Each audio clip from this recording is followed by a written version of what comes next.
मुळामध्ये हा कुठल्या गोष्टीला विरोध नाही. आपण जर बघितलं असेल तर ही एक कायदेशीर प्रक्रिया आहे आणि ह्या राज्यामध्ये जे कायदे आहेत ते पाळणं हे सर्वांचं कर्तव्य आहे. ते कायदे तोडून आम्हाला काहीतरी करायचे. प्रत्येकाला आपला सण, आपले जे काही धार्मिक उत्सव असतील ते करण्याची पूर्ण मुभा या राज्यामध्ये आहे. पण कुठल्याही पद्धतीने कायदे तोडून बेकायदेशीररित्या समाजात तेढ निर्माण होईल, लोकांच्या आरोग्यास धोका होईल असं करणं हे सर्वांनाच निश्चित आहे आणि प्रत्येकाने ह्या संबंधीची काळजी घेणं जरुरी आहे. याला लागूनच महाविकास आघाडी खास करून युबीटी आहे अनेकदा अतिक्रमण कारवायांपासून ते अशा सगळ्या गोष्टींची बाजू घेताना कुठेतरी दिसत आहे.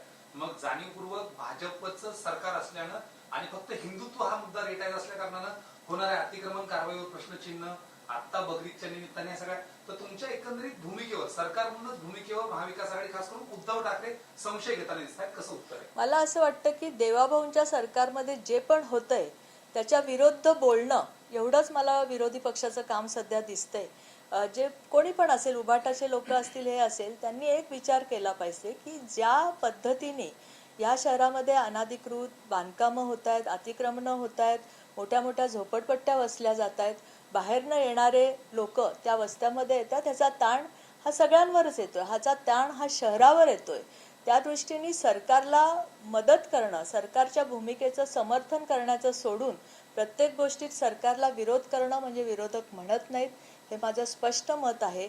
आणि मला असं वाटते की ज्या शहरामध्ये राहणाऱ्या लोकांना न्याय देण्यासाठी कुठल्याही पद्धतीचं बेकायदेशीर बांधकाम असेल, बेकायदेशीर कृत्य असतील, याला आळा घालणं हे आमच्या सरकारचं काम आहे. पुण्यात तुळशीबागेत सारसबागेत जुनं मंदिर आहे. आज म्हणजे त्या या सगळ्या निमित्तानं ते मंदिर देखील बंद ठेवावं लागले, याबद्दल काय? तुम्ही देखील याबद्दल कधी भूमिका घेतली होती का? आणि खास करून भाजपच तिथं महापौर देखील आहे, सत्ता देखील आहे, तरी देखील अशा पद्धतीची भूमिका काय?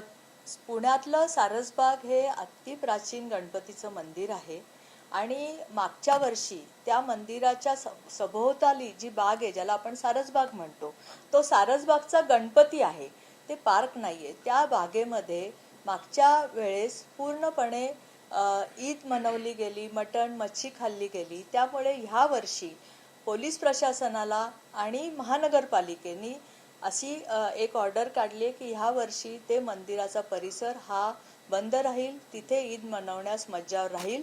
ह्याच्यामध्ये हिंदुत्वाचा प्रश्न येत नाही. मंदिर ही आमची हिंदू धर्मीयांची एक भावना आहे आणि ती भावना दुखवण्याचं जर कोणी काम करत असेल तर निश्चितच आम्ही त्याला विरोध करू. एक राजकीय प्रश्न असा आहे की विधान परिषदेचं संपूर्ण चर्चा सध्या सुरू आहे. काल पुण्यातले काही आमदार जे आहेत ते मुख्यमंत्र्यांची भेट घेतली आणि पुण्यातली जागा जी आहे ती राष्ट्रवादीला न सोडता भाजपनेच आपल्याकडे ठेवावी अशी मागणी करण्यात आली. तुमचं मत काय? आमचा पक्ष, आम्ही तिथे आज जवळजवळ माझ्या मते 320 आमचे सभासद आहेत. त्यामुळे प्रत्येक ठिकाणीच आमचं कर्तव्यच आहे की आम्ही आमच्या कोणीतरी त्याच्या विधान परिषद लढण्यास द्यावा याची मागणी आम्ही मुख्यमंत्र्यांकडे करू. पण जो काय निर्णय होतील ते माननीय मुख्यमंत्री आणि 2 उपमुख्यमंत्री बसून घेतील आणि त्यांचा जो निर्णय होईल तो आम्हाला मान्य राहील. याला जोडूनच विचारतो, कारण आता राष्ट्रवादीच्या की पुणे आणि रायगडवरती राष्ट्रवादी दावा कायम आहे आणि ही जागा देखील राष्ट्रवादीच्याच वाट्याला जाईल असं एकंदरीत म्हटलं जातं राष्ट्रवादीकडून. नाही, कार्यकर्त्यांच्या भावना आहेत ते कार्यकर्ते व्यक्त करत असतात. निर्णय जो आहे तो नेते घेतील आणि तो निर्णय सगळे कार्यकर्ते सगळे जे आहेत आम्ही मान्य करू. एक शेवटचा राजकीय प्रश्न, राष्ट्रवादीची काल बैठक मध्ये 2029 ला राष्ट्रवादी स्वबळावर कशी लढली जाईल किंवा लढवता येईल राष्ट्रवादी पक्षाला स्वबळावरती, यावरती प्रयत्न करा असे निर्देश देण्यात आले. हे जे निर्देश होते हे पण मी तुमच्याकडनंच ऐकलेत की असे निर्देश दिले गेलेले आहेत. त्यांच्या मीटिंगमध्ये काय झालं ह्याची मला कल्पना नाही आहे. पण प्रत्येक जण, प्रत्येक पक्ष आणि प्रत्येक कार्यकर्ता जो असेल त्याला असं वाटतंच की आपला पक्ष मोठा करणं, त्याच्यामध्ये मला नाही असं वाटतं काही चुकीचं आहे. दुसरा एक प्रश्न होता वेगळा. प्राजक्त तनपुरे एकंदरीतच आता राष्ट्रवादीला सोडचिठ्ठी देऊन, शरद पवारांना सोडचिठ्ठी देऊन भाजपमध्ये प्रवेश करतील अशी चर्चा सुरू आहे. 30 तारखेला त्यांचा पक्षप्रवेश निश्चित मानला जातोय. अहिल्यानगरमध्ये कुठेतरी तुमची निवडणूक सुटली होईल असं दिसतंय. नाही, आधी तनपुरेंच्या प्रवेशाबद्दल मला अजून तशी काही अधिकृत माहिती प्राप्त झालेली नाहीये. ते झाल्यानंतर मी बोलेन ह्याच्यावर. हिंदी हिंदी चला चला चला चला काही एक शेवटचा प्रश्न असा की अर्थ खात्यावरून सध्या वेगवेगळ्या चर्चा सुरू आहेत कारण मुख्यमंत्र्यांनी देखील स्पष्ट केलं होतं की अधिवेशनाच्या तोंडावरती अजितदादांचं आश्वासन जाणं आणि त्यावेळी अर्थसंकल्प मांडण्यासाठी त्यांनी खातं स्वतःकडे घेतलं होतं. मात्र सुनेत्रा पवार यांच्या नाराजीची बातमी आता राष्ट्रवादीकडून समजते की अर्थ खातं अधिवेशनानंतर देणं अपेक्षित होतं, अद्यापही दिलं जात नाहीये, त्यांच्याकडून मागणी केली जाते.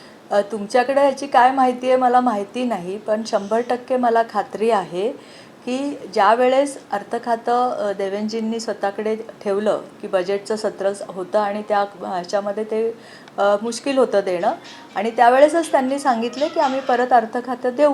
त्याप्रमाणे जे काय निर्णय असेल तर ते माननीय मुख्यमंत्री आणि सुनेत्रा वहिनी मिळून घेतील. ताई हिंदी में जानना चाहेंगे जिस तरीके से बकरी ईद को लेकर जो जहाँ तक आपने इंस्ट्रक्शन किए 2 लेटर आपके सुबह से वायरल हुए उसकी तरह क्या कहना चाहेंगे?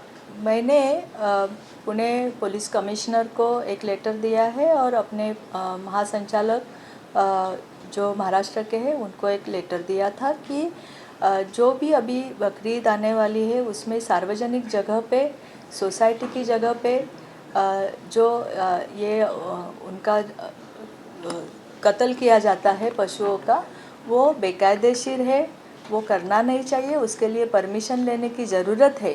अगर कहाँ पे भी विदाउट परमिशन ऐसे कत्ल हो रहे हैं तो पुलिस प्रशासन ने सतर्क रह के महानगर पालिका के साथ उनके ऊपर कार्रवाई करनी चाहिए. इसीलिए वो लेटर दिया है क्योंकि पूरे समाज में कोई अगर टेढ़ निर्माण हो ऐसे नहीं होना चाहिए. आरोग्य की दृष्टि से भी ये बात पूरे कायदेशीर दृष्टि से भी ये बेकायदेशीर है, इसीलिए उसके ऊपर कार्रवाई होनी चाहिए. आपने लेटर में 2 लाइनें लिखी है, देवा भोग का सरकार है और कायदे से ही यहाँ पे कामकाज होगा. किस तरीके से और किसको सूचित करना चाहती है? दैट इज़ वेरी इम्पॉर्टेंट कि देवा भाव का सरकार है और देवा भाव का सरकार कायदे से ही चलेगा. जो भी यहाँ बेकायदेशीर कृत्य करेगा उसके ऊपर कड़ी से कड़ी कार्रवाई करनी चाहिए. अगर कोई ऐसे समझता है कि हम कुछ भी करें और हमें कुछ नहीं होगा, वो उनकी गलतफहमी है. ये देवा भाव का सरकार है. अगर सार्वजनिक जगह पे उनको चोप भी देना पड़ेगा तो भी पुलिस देगी. ये हमारी ऐसी कार्रवाई चलेगी.